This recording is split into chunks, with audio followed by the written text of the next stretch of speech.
Bawal kang umangat, may hihila sa'yo pababa. Ang crab mentality ay isang phenomenon.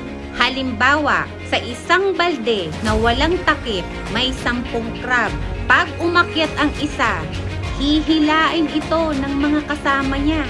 Ayun, mamamatay silang lahat sa gutom. Sadly, hindi lang sa crab nangyayari ito, pati sa tao. Ayaw nila na makikita ka na matagumpay o umaangat sa buhay. If hindi ako magiging successful, hindi ka rin. Pag hindi ako masaya, bawal ka ring maging masaya. Pag matagumpay na tayo, mapapansin nyo, naglalapitan ang mga crab sa buhay natin. Umaangat ka na sa buhay ha? Hilain nga kita para patas lang tayo.